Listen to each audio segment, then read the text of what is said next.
Hellcat.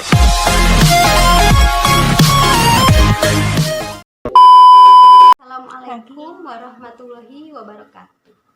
Kami dari kelompok 6 yang beranggotakan Vivit Fitri Nuraini, Iva Nur Faiza, dan Suyana.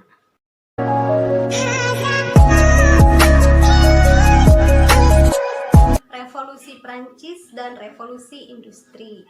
Latar belakang terjadinya revolusi Prancis disebabkan oleh beberapa faktor, yaitu faktor ketidakadilan bidang politik, kekuasaan raja yang absolut, krisis ekonomi, dan munculnya paham baru.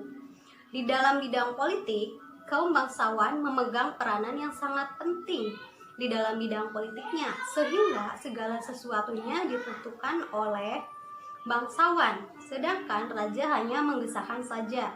Ketidakadilan dalam bidang politik dapat dilihat dari pemilihan pegawai pemerintahnya. Jadi berdasarkan garis keturunannya saja, tidak yang memiliki profesi atau keahlian.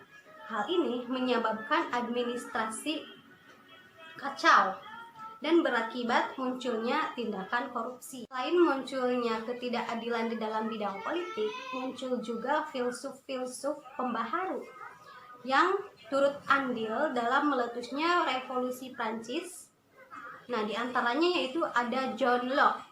John Locke itu dengan karyanya yang berjudul Two Treatises of Government, yang berarti mengumandangkan adanya ajaran rakyat. Kemudian yang kedua ada Montesquieu. Montesquieu itu dengan karyanya L'Esprit des Lois, Jiwa Undang-Undang. Nah, yang ketiga ada J.J. Rousseau dengan karyanya Du Contrat Social, yang artinya perjanjian masyarakat. Prancis pun mengalami beberapa jenis pemerintahan, diantaranya yaitu pemerintahan monarki konstitusional, pemerintahan konvensi nasional, pemerintahan direktorat, pemerintahan konsulat, dan pemerintahan kaisar. Revolusi industri. Revolusi industri merupakan periode antara tahun 1750 sampai 1850, yang dimana terjadinya perubahan secara besar-besaran di bidang pertanian, manufaktur, pertambangan, transportasi, dan teknologi, serta memiliki dampak yang mendalam terhadap kondisi sosial, ekonomi, dan budaya di dunia.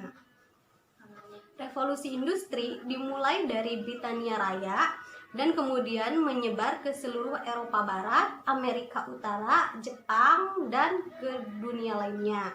Nah, revolusi industri dimulai pada abad ke-18, di mana terjadinya peralihan dalam penggunaan tenaga kerja di Inggris yang tadinya menggunakan hewan dan manusia, kemudian digantikan oleh penggunaan mesin yang berbasis manufaktur.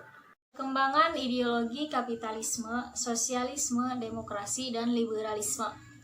Ideologi kapitalisme adalah ideologi atau paham di mana kepentingan pribadi berada di atas kepentingan umum atau masyarakat luas.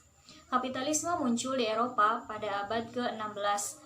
Kapitalisme muncul dari paham feudalisme di Eropa.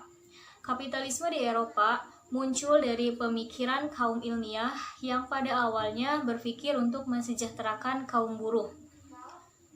Sejarah kapitalisme melewati 3 fase, yaitu yang pertama, kapitalisme awal, kapitalisme klasik, dan kapitalisme lanjut.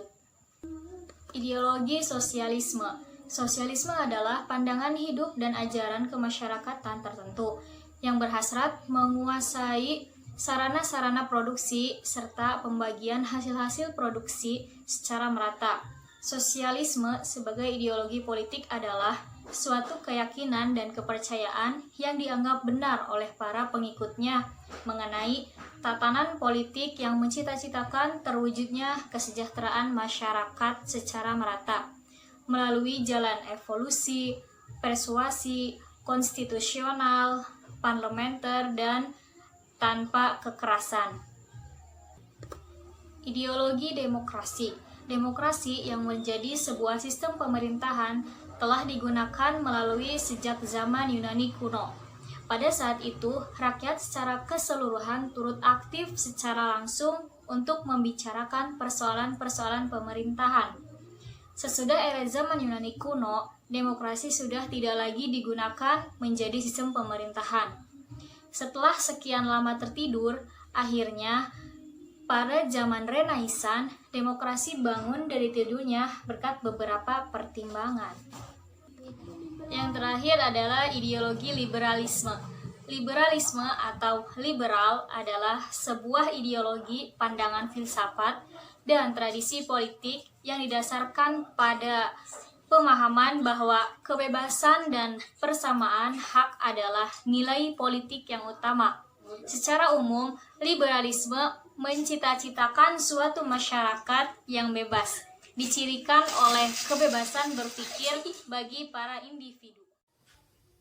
Restorasi Meiji. Restorasi Meiji terjadi pada tahun 1867 sampai 1912. Awal mulanya yaitu terjadi ketegangan antara dua kubu, yaitu antara suku Shogunan dan Tenno.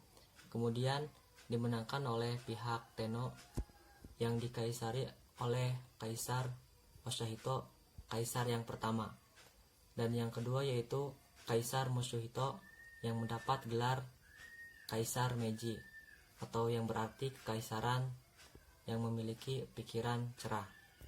Langkah awal yang dilakukan pada restorasi Meiji yaitu memindahkan ibu kota dari Kyoto ke Tokyo. Adapun dampaknya yaitu sangat besar bagi negara-negara di Asia. Yang pertama yaitu Jepang menjadi penyedia teknologi terbaik di Asia, kemudian menjadi pesaing-pesaing besar bagi negara-negara di Eropa. Like me, my Gucci shoes,